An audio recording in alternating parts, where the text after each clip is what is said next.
The title says Chapter 3 lecture, although this is not a lecture from the actual chapter. This is basically a summary of reasons for our form of government, and this information is not in the text as such. So listen closely. I know that you've just been sitting there twiddling your thumbs and asking yourself these questions. Where did we get our form of government? And where did the English colonists get the desire for self-rule? In reality, our Declaration of Independence and our Constitution are all direct results of things that happened in England a long time ago, beginning with the Norman Conquest in 1066 Common Era, when William the Conqueror came over from France.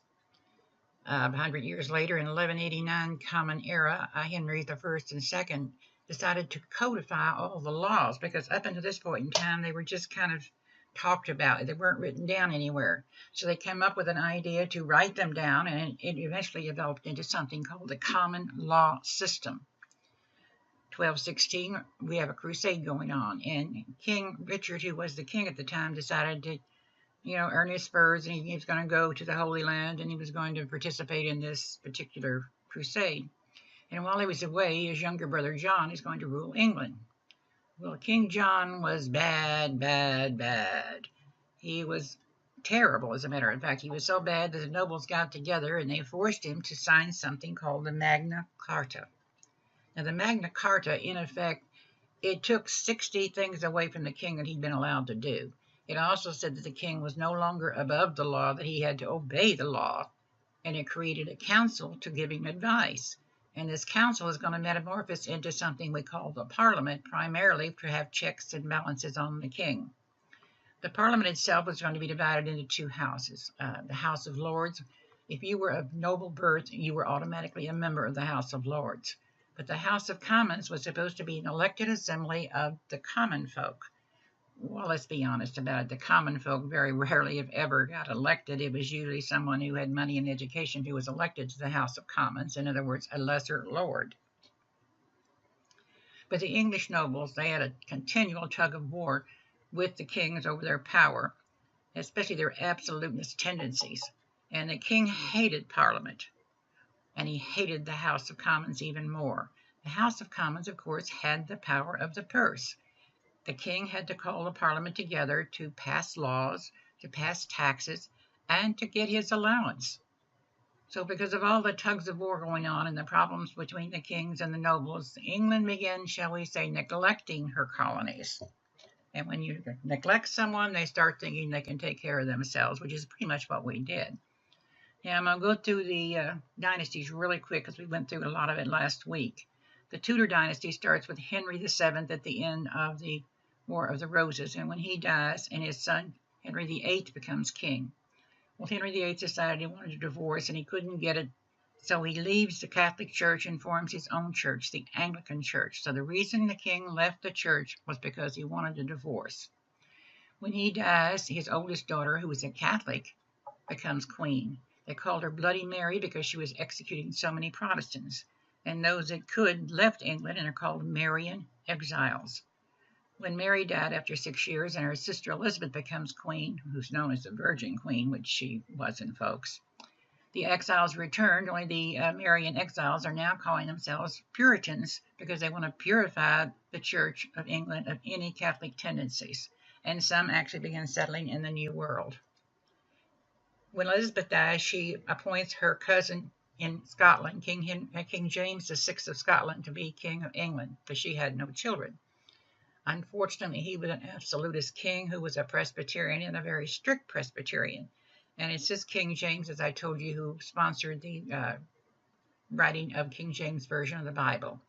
He hates Puritans, and he starts persecuting them unmercifully. So they had this massive migration of about 10 years, which thousands left England and went to Massachusetts Bay.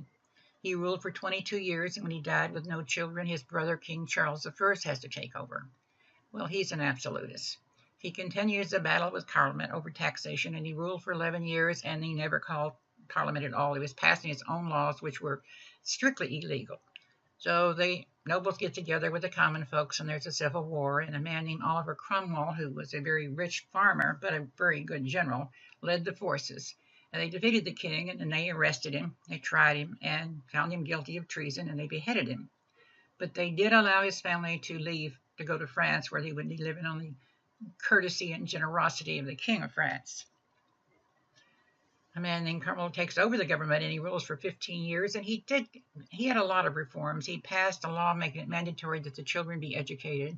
He released a lot of children from prison. He increased the trade. I mean, he did do a lot of good things, but he was a dictator. And then when he dies, his son tries to take over, but his son just couldn't do it, and the nobles have decided, we're the only country in the world that doesn't have a king. So they contacted Charles I's son in France, the man that they had executed, and invited Charles II to be king. Well, he agreed to come to England and rule and let Parliament basically run the country, and he ruled peacefully for 25 years, but he had no children. So when he dies, the second son, James II, is asked to be king, and this is a very, very bad move because James II has been in France for over 25 years.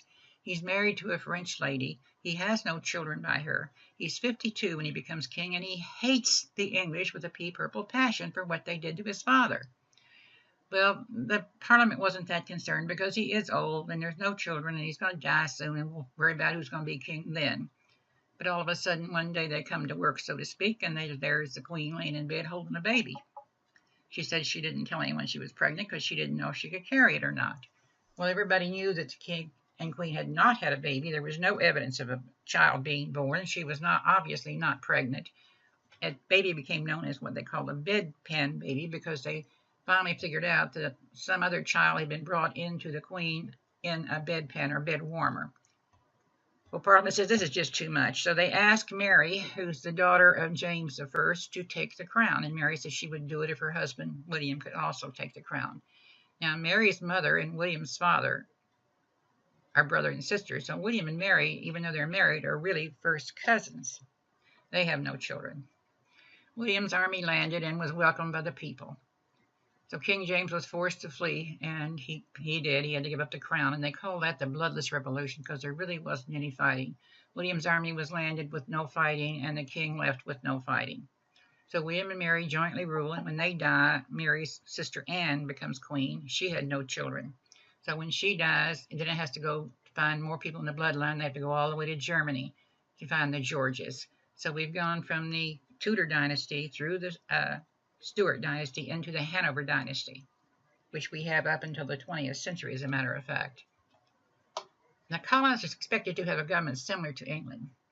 So they used their charters to basically form their government, like the joint stock company formed by Virginia Company. One or more individuals held the charter, and it was usually held in England. The corporate or proprietary was owned by one or more people, and they were self-governing, whereas in the joint stock, the people who owned the stock in the company were the ones who decided who was going to rule the colony. You became a royal colony when the king pulled your charter, which he could do at any time because no matter how much you had a piece of paper saying you owned that land, the king still is the boss. This is a rather short little YouTube. It's not quite as sophomoric as the one I showed you the other day, but it gives you a pretty much idea of what it was like to be alive in the colonies back in those days. I think it's 4 minutes long or something like that.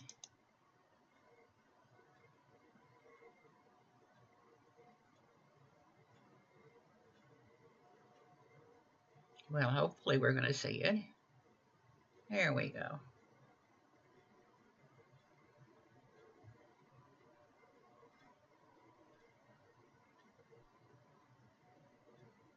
Come on.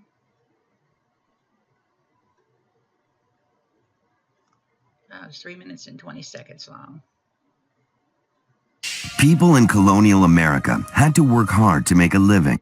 Without the labor-saving machines we enjoy today, they had to meet many of their needs for food, clothing, and shelter through their own effort. All family members worked together to carry out this work. Many times, an extended family would live together in one house on one plot of land. Parents, children, aunts, uncles, cousins, and grandparents all contributed to daily chores. At home, men and women worked hard, but their responsibilities were usually different. Women took care of the house and the land immediately around it. Cooking and cleaning were time-consuming tasks, and they had to do all that work by hand. Along with handling these household chores, farm wives often helped their husbands. At busy times, like planting and harvesting, they helped in the fields. Men headed their households, and they spent most of their time working. They took responsibility for running the farms and did the planting, plowing, and gathering of crops. They also built their homes and hunted animals for food. Children helped at home too. Young children had tasks like gathering wood and water. Older girls helped their mothers with the household work. Older boys helped their fathers in the fields. Colonial America had three social groups or classes. Most people belonged to the middle class. They owned farms or businesses. The small upper class or gentry included wealthy farmers, government officials, and lawyers. At the bottom were indentured servants and enslaved Africans. Indentured servants received passage to America on a ship. In return, they agreed to work for a specific period of time for the person who paid for their passage. Once that period was finished, they received land, tools, and other supplies to help them start their own farms. Colonists were able to govern themselves. In 1619, the leaders of Virginia gave free white males the right to vote for representatives they called burgesses. This was the first representative assembly in the colonies. Other colonies created similar governing bodies. But Britain also passed laws that affected the colonies. Britain would gain financially if the colonies were successful. To ensure this success, Britain passed trade laws that taxed all goods imported to or exported from the colonies. Colonists were part of a triangular trade network. Shippers carried goods from Europe to West Africa, where they were traded for slaves. They took the slaves to the Americas. The people were traded for sugar and other goods. These were carried back to Europe. Most people who bought Africans owned plantations. The Africans tended the crops grown on these large farms and did other work in the plantation house and the fields. Considered property, the Africans had no freedoms, but this did not keep them from developing their own culture. African traditions influenced language, cooking, and music. Life in the colonies could be harsh. Farmers faced bad weather, drought, disease, and the fear of the unknown. But the brave people who first settled in North America would soon create a new nation.